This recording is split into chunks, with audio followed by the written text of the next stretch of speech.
Oras gihatod kaninyo sa EXL Magkabuhay. Buhay at makulay ang buhay sa EXL Magkabuhay. This time check is brought to you by Bygone, the #1 insect spray brand in the Philippines.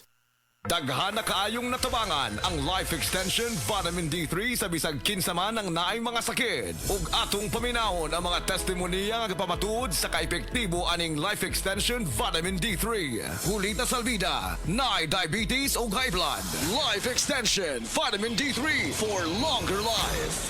Ma'am, ang buntag, kinsa day ni? Ako si Liling Sarbida. Taga-asa day kang ma'am og pilay mong edad. Ang akong edad 51, taga Cebu City. Ma'am, unsa day mong sakit day sa una? Ang akong sakit, diabetic ug high blood. Sa unsa imong gipaminaw sa una ng sakita? Ang akong high blood, naglipong-lipong gyud ko ang high blood nako. Kani abot gyud 200 ang akong dugo. Nya gidakop sa diabetes. Oo, nya, Sakita diabetes. na high blood, diabetes pa. Oh, diabetes sad. So unsa pag imong namatikdan ma'am katong nag-diabetes ka? Akong mata dili kay ko kakita, blurred akong pananaw. Nya. Nag-inom ko og life extension vitamin D3. Wala namang ko rin nag-maintain sa akong diabetic ug sa akong high blood. Kamusta na ang imong diabetes ron? Wala na, niubos na nga akong sugar. Ug akong high blood wala na sad. Wala na ko naglipong-lipong. Nya unsa ma'am pila ka soft gel day ang imong ginainom ng life extension vitamin D3 kada adlaw? Tulo ka buok. Tulo sa usa ka adlaw. Oh, buntag udto ug hapon. Gusto nindot na kayo mong paminaw ron. Oh, lami na, para buyag. Baskog na ako lawas. Ninindot imong paminaw, kag usa pa naka imong mga maintenance sa una na less na, wa na gana kay gina-maintenance. Unsa may maingon nimo ma'am nga sa aning life extension vitamin D3? Nagpasalamat gani ko sa akong miga kay kundi patungod niya wala ko kabalo aning life extension vitamin D3. Giawhag ko kamo nga mogamit gid aning vitamina kay lami gid ni sa atong lawas. Oh, maayo kayo. Sige ma'am, pwede na to maimbitahan ang atong mga higala diha nga wa pa ka gamit aning life extension vitamin D3. Giawhag ko kamo sa paggamit aning life extension vitamins D3 kay lami kay atong pamati sa atong lawas kung mutik ta ani. Life Extension Vitamin D3 for longer life. Mr. Paterno, naay arthritis. Life Extension Vitamin D3 for longer life. Sir, kinsa day imong pangan? Taga-asa ka og pila imong edad? Ako si Paterno, taga Cebu, 56 akong edad. Unsa day imong sakit day sa una? Ako sakit sa una, kaning arthritis, medyo buburo tanan, di na ako kalakat. Na hospital ngay ko tungodan niya akong sakit. Sir, unsa day imong namatikdan nga nakainom na ka og life extension vitamin D3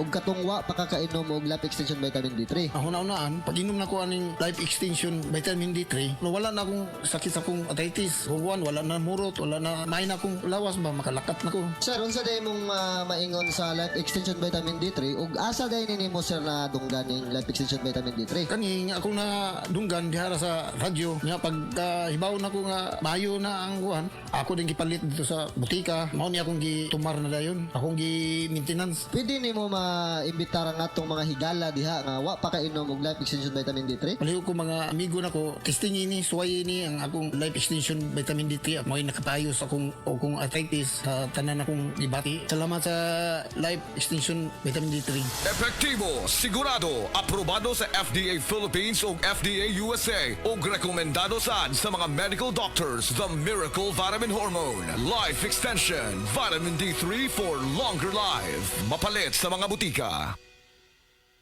This time check is brought to you by Surf Bar. Choose Surf Bar na may power bula at power puti. Basta surf, ang galing-galing! Siguraduha nga himsog ang pagtubo ni baby. Lig-on ang kabukugan ug immune system. Pinaagi sa hustong nutrisyon ug D3 syrup for kids, mahatagan si baby og igong proteksyon. Sa D3 syrup, protektado si baby. Nganong atong pilion ang Vitalangs capsule, sangkap kini sa mga bitamina ug natural nga sagol, vitamins A, D3, E ug zinc, alang sa likon nga immune system, Korean ginseng ug chlorella aron makafunction og maayo ang lungs, B vitamins, iron ug folic acid alang sa pag-atiman aron himsog, ug powerful antioxidants para protektahan ang imong lungs o baga. Mag-inom og Vitalangs capsule. Ipatak-patak ang punjisol sa kati-kati ng katawan tulad ng buni, alipong at an-an. Tandaan! Sabon ni alipunga at saanan! Punjisol mo! Benzoic acid plus salicylic acid is the generic name of Fundisol. If symptoms persist, consult your doctor. Ang Fundisol mapalit sa Rose Pharmacy, 360 Pharmacy, Majesty Pharmacy, Dillings Pharmacy, Queen's Pharmacy, Alfar Pharmacy, Evercare Pharmacy, La Nueva Pharmacy o sa inyong mga suking butika. Halina't umasenso sa Balitang Land Bank. Hatid sa inyo ng Land Bank. Your future powered by Land Bank.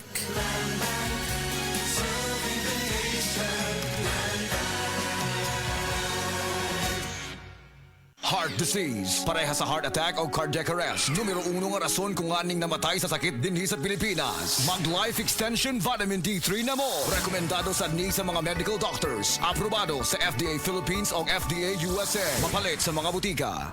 This newscast is Sun Life Grappa. Gets ka na mo, kami manubag para nimo. Ako si Juanita Incabo, 60 years old, arthritis-on ko, hyperon. Kubre ko aning Bose Herbal Capsule. Akong namatikdan mga weeks pa lang, nawala na gid ang tanan akong ipamati. Palit ninyo sa Andre Pharmacy o sa ubang butika. Daghang salamat. That time check was brought to you by ACS Manufacturing Corporation. ISO certified, world-class quality. Asa ka, Marie? Palit kong Vita ko'y Marie. Kanang commercial sa radyo nga multivitamins ko, no? Tuo man ka, anak, Marie. Matuod yung ko kay ako nang nasubayan. Ganado na mo kaunang ako mga anak. Himsog pirmi ang ilang lawas. O bright na sila sa klase. Unsa ka dito yung anak, Marie? Vita ko'y! Vita Koy, barato na, epektibo pa. 120 ml, tag 145 pesos lang. This time check is brought to you by Great Taste Premium Classic.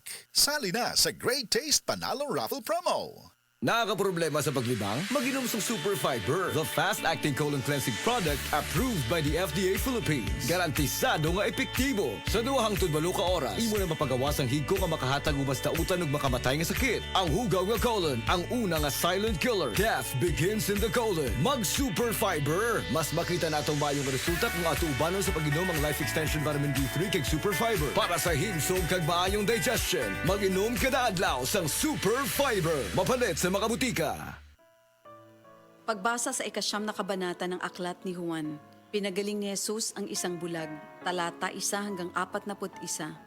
Sa paglalakad ni Jesus, nakita niya ang isang lalaking ipinanganak na bulag. Tinanong siya ng kanyang mga alagad, "Guro, sino po ang nagkasala at ipinanganak na bulag ang lalaking ito? Siya ba o ang kanyang mga magulang?" Sumagot si Jesus, "Ipinanganak siyang bulag hindi dahil sa nagkasala siya o ang kanyang mga magulang, kundi upang mahayag ang kapangyarihan ng Diyos sa pamamagitan niya. Kailangan gawin natin ang mga ipinapagawa ng nagsugo sa akin habang maaga pa. Malapit na ang gabi at wala nang makakagawa pagsapit niyon. Habang ako'y nasa sanlibutan, ako ang ilaw ng sanlibutan." Pagkasabi nito, dumura si Jesus sa lupa at gumawa ng putik. Pagkatapos ipinahid niya ito sa mata ng bulag. Sinabi ni Jesus sa bulag, "Pumunta ka sa deposito ng tubig sa silo at maghilamos ka roon." Ang kahulugan ng salitang silo ay sinugo. Ganon nga ang ginawa ng bulag at nang magbalik siya ay nakakakita na. Nagsalita ang mga kapitbahay niya at ang mga nakakita sa kanya nung siya'y namamalimos pa. "Hindi ba yan ang pulubing bulag?" Sumagot ang ilan. "Yan nga," sabi naman ng iba. "Hindi, kamukha lang." Kaya't nagsalita pa ang dating bulag, "Ako nga po yun." "Paano ka nakakita?" tanong nila. Sumagot siya, "Ang lalaking tinatawag na Jesus ay gumawa ng putik at ipinahid yon sa aking mga mata. Pagkatapos sinabi niya sa akin, pumunta ka sa silo at maghilamos. Pumunta nga ako doon at naghilamos at nakakita na ako." "Nasaan siya?" tanong nila sa kanya. "Hindi ko alam," sagot niya. Dinala ng mga tao sa mga Pariseo ang dating bulag dahil araw ng pamamahinga ng gumawa si Jesus ng putik at nang pinagaling niya ang bulag. Tinanong din siya ng mga Pariseo kung paano siya nakakita kaya't sinabi niya sa kanila, "Pinahiran niya ako ng putik sa aking mga mata. Ako'y pinaghilamos at ngayon nakakakita na ako." Ang sabi ng ilang Pariseo, "Di maaaring mula sa Diyos ang taong yon sapagkat hindi niya ipinapangili ng araw ng pamamahinga." Ngunit sinabi naman ng iba, "Paano makakagawa ng ganitong mga himala ang isang makasalanan?" At hindi sila magkaisa. Kaya tinanong nilang muli ang dating bulag, "At ikaw, ano naman ang masasabi mo tungkol sa kanya? Dahil pinagaling niya ang iyong mga mata." "Isa siyang propeta," sagot niya. Ayaw maniwala ng mga Hudyo na siya'y talagang dating bulag kaya't ipinatawag nila ang kanyang mga magulang. "Anak nga ba ninyo ito? Talaga bang siya ipinanganak na bulag? Bakit nakakakita na siya ngayon?" tanong nila. Sumagot ang kanyang mga magulang, "Anak nga namin siya at siya ipinanganak ngang bulag. Ngunit hindi po namin alam kung bakit nakakakita na siya ngayon o kung sino ang nagpagaling sa kanya. Siya na po ang tanungin niyo. May sapat na gulang siya at nakakapagsalita na para sa kanyang sarili." Ganon nga ang sinabi ng kanyang mga magulang dahil takot sila sa mga Hudyo. Alam nilang pinagkakaisa ng mga Hudyo na itiwalag sa sinagoga ang sino mang magpahayag na si Jesus ang Kristo. Ito ang dahilan kung bakit sinabi ng kanyang mga magulang siya'y nasa tamang gulang na. Siya ang tanungin niyo. Muli nilang ipinatawag ang dating bulag at sinabi sa kanya, "Sa pangalan ng Diyos, magsabi ka ng totoo. Alam namin ang taong yon ay makasalanan." Sumagot siya, "Hindi ko po alam kung siya'y masamang tao o hindi. Sa bagay po ang alam ko. Ako'y dating bulag, subalit ngayon ay nakakakita na." "Anong ginawa niya sa'yo? Paano niya pinagaling ang inyong mga mata?" tanong nila. Sumagot siya, "Sinabi ko na po sa inyo at ayaw naman ninyo akong paniwalaan. Bakit gusto ninyong marinig muli? Nais ba ninyong maging alagad din niya?" At siya kanilang minura. "Ikaw ay alagad niya, ngunit kami mga alagad ni Moises. Nalalaman naming nagsalita ang Diyos kay Moises, ngunit ang taong yon, hindi namin alam kung saan siya nanggaling." Sumagot ang lalaki, "Yan nga po ang nakakapagtaka. Hindi nyo alam kung saan siya nanggaling. Gayon pa man, pinagaling niya ang aking mga mata. Alam nating hindi pinapakinggan ng Diyos ang mga makasalanan, ngunit pinapakinggan niya ang mga tunay na sumasamba sa Kanya at sumusunod sa Kanyang kalooban. Doon pa man ay walang makapagpagaling ng mata ng taong ipinanganak na bulag. Wala pong magagawa ang taong yon kung siya hindi mula sa Diyos." Sumagot sila, "Ipinanganak ang makasalanan at ngayon nais mo pa kaming turuan?" At siya'y kanilang itiniwalag. Nabalitaan ni Jesus na ang lalaking pinagaling niya itiniwalag ng mga Pariseyo. Kaya nang matagpuan niya ito, ay kanyang tinanong, "Sumasampalataya ka ba sa anak ng tao?" Sumagot ang lalaki, "Sino po ba siya, Ginoo? Sabihin niyo po sa akin upang ako'y manalig sa kanya." "Siya'y nakita mo na. Siya ang kausap mo ngayon," wika ni Jesus. "Sumasampalataya po ako, Panginoon," ang sabi ng lalaki. At sinamba niya si Jesus. Sinabi pa ni Jesus, "Naparito ako sa mundong ito upang humatol at nang sa gayoy makakita mga bulag at mabulag naman ang mga nakakakita." Narinig ito ng ilang Pariseyong naroon at sila'y kanilang tinanong, "Ibig mo bang sabihin mga bulag kami?" Sumagot si Jesus, "Kung kayo nga'y bulag, wala sana kayong kasalanan. Ngunit dahil sinasabi niyong nakakakita kayo, ang kasalanan ay nananatili sa inyo." Ito ang salita ng Diyos. Oras gihatod kaninyo sa EXL Magkabuhay. Buhay at makulay ang buhay sa EXL Magkabuhay. This time check is brought to you by Salon Pass. Basta body pain, patch Salon Pass. Mga kapanyawan, zero si Jane kalib na kangkon og balatian, nakaihi og dugo tungod sa UTI. Igamit og SED Kugonorba Capsule. Pag pangihi na ko, dugo na gyud akong giihi. Anak si partner na ko nga kugo ng inom niya. Inom lang ko og una, duha ka buok, gisundan ako og isa. Tulo pa lang ka buok akong nainom, na alibyo. Ano ko mangihi og dugo. The best jud ang kugon para sa naay sakit sa UTI. ODI si Rosie Jane Calib, 33 years old, Suril, Davao City. Basta UTI ang problema, pag SED Kugonorba Capsule na.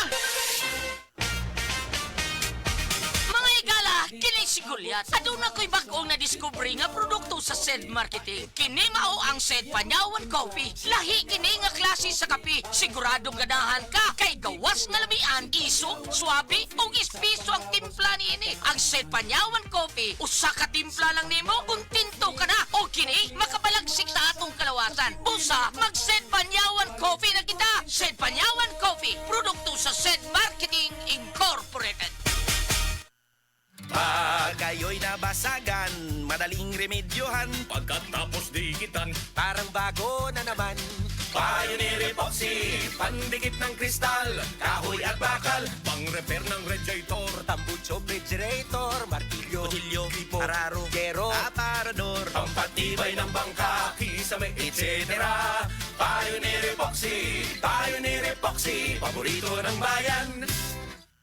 Sa mga workaholic, epektibo ang atong Paragis Bila-Bila Herbal Coffee. Sama na lang ni Roland De La Cruz, nga taga Mati, Davao. Roland De La Cruz, sa Purok Isla, Barangay Central, Purok President. Lano graan man kay ka sa kape? Sa Bila-Bila Coffee, laskig ang imong lawas o mayo ang imong lihok. Basta laskig nga kondisyon, makalihok kag bay sa trabaho. Kung di ka kainom, murag luya na ka? Murag luya-luya, lahi ra gyud. Tungod kay nindot gyud ang Bila-Bila Coffee. Kini ginaman sa GFMQ Marketing. Kay sa Paragis Bila-Bila, dili na ka mag-agwanta pa.